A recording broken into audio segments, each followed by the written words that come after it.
औकात भारत के सामने खड़े होने की नहीं है। वो पाकिस्तान से प्रेम और हिंदुओं से नफरत कर रहा है। जो बांग्लादेश 94% भारत पर निर्भर है, जिसकी दाल रोटी भारत के टुकड़ों पर पल रही है, उसी देश को मोहम्मद यूनुस आग दिखा रहे हैं। मतलब भारत से पंगा ले रहे हैं। मगर शायद यूनुस ये भूल रहे हैं कि अगर भारत अपने पर आ गया तो 30 मिनट में बांग्लादेश को खंडहर में तब्दील कर देगा।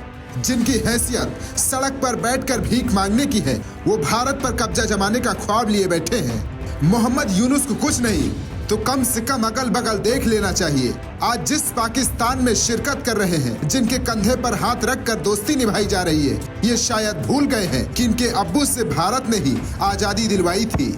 साल 1971 में जब बांग्लादेश डूब रहा था तो भारत ने अपने पैसे, हथियार और सैनिक सभी दांव पर लगाकर उसकी रक्षा की और आजादी दिलवाई। तब बांग्लादेश डूब रहा था और भारत ने उसे बचा लिया। और ज्यादा कुछ नहीं, मोहम्मद यूनुस की औकात आप इस बात से समझ लीजिए कि इनके मुल्क के घुसपैठिए भारत में छिप छिपा कर घुसने की कोशिश कर रहे हैं। इस बात का ख्याल बांग्लादेश के कट्टरपंथियों को मान लेना चाहिए, जो हिंदुओं पर जुर्म ढा रहे हैं कि जिस दिन भारत ने बर्बाद करने की ठान ली तो इनके हुक्मरान तो विदेश भाग जाएंगे, लेकिन फिर इनका क्या होगा। दरअसल मोहम्मद यूनुस ने चटगांव के पास मिलिट्री ट्रेनिंग एरिया में बांग्लादेशी सेना के एक युद्धाभ्यास में हिस्सा लिया। उन्होंने इस मौके पर बांग्लादेश की सेना की जमकर तारीफ की। मोहम्मद यूनुस ने कहा कि किसी भी समय जरूरत होने पर सेना को हमेशा युद्ध के लिए तैयार रहना होगा, क्योंकि उसे कभी भी जंग में उतरना पड़ सकता है। यूनुस ने कहा कि युद्धाभ्यास वास्तविक युद्ध की तैयारी का हिस्सा है। सेना का मुख्य लक्ष्य हर परिस्थिति में देश की रक्षा करना और जीत सुनिश्चित करना है। मोहम्मद यूनुस ने यह भी कहा कि हम शांति के पक्षधर हैं, लेकिन जब स्वतंत्रता और संप्रभुता की बात आ रही है तो हमें हर तरह की चुनौतियों के लिए तैयार रहना होगा। मोहम्मद यूनुस के इस बयान को लेकर चर्चाएं इसलिए भी हो रही है क्योंकि उनकी सरकार अल्पसंख्यकों की सुरक्षा को लेकर विवाद में रही है। यूनुस सरकार पर आरोप ये भी है कि हिंदू समुदाय की सुरक्षा सुनिश्चित करने में नाकाम रही।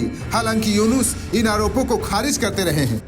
बांग्लादेश में तख्ता पलट के बाद अंतरिम सरकार के मुखिया मोहम्मद यूनुस मुल्क में हिंदुओं और अल्पसंख्यकों के खिलाफ होते अत्याचारों पर संभाल नहीं पा रही। इसको लेकर उनकी भारत द्वारा लगातार आलोचना हो रही है। मोहम्मद यूनुस और उनकी सरकार में शामिल कुछ नेता भारत पर शेख हसीना को लेकर विवादित बयान देते रहे हैं। इन विवादों के बीच अब मोहम्मद यूनुस ने बांग्लादेशी सेना में जोश भरने की कोशिश की है। एक रिपोर्ट के मुताबिक मोहम्मद यूनुस ने अपनी सेना के जवानों के साहस की तारीफ की और ये तक कह दिया कि सेना को युद्ध के लिए हमेशा तैयार रहना चाहिए, इसीलिए वो तैयार भी रहे। मोहम्मद यूनुस वही है जो बांग्लादेश में हिंदुओं के खिलाफ हो रहे अत्याचारों को लेकर पूछे गए सवालों का कोई जवाब नहीं देते और आरोपों को खारिज कर देते हैं। पाकिस्तान के अंदर बांग्लादेश के प्रति प्यार जो पनप रहा है, ये बेवजह नहीं है, बल्कि इसके पीछे रणनीतिक और कूटनीतिक कारण है। आपको बता दें कि पाकिस्तान बांग्लादेश से अपनी नजदीकियां बढ़ाने के लिए हर संभव वो उपाय कर रहा है जो उसे करना चाहिए। इधर बांग्लादेश भी पाकिस्तान के लिए बाहें फैलाए खड़ा है। ऐसे में पाकिस्तान के उप प्रधानमंत्री और विदेश मंत्री इशाक डार जल्द ही बांग्लादेश का दौरा करने वाले हैं। साफ है कि भारत के दुश्मनों से बांग्लादेश दोस्ती का हाथ बढ़ा रहा है। Bureau report, VK news. VK news, राष्ट्र के नाम।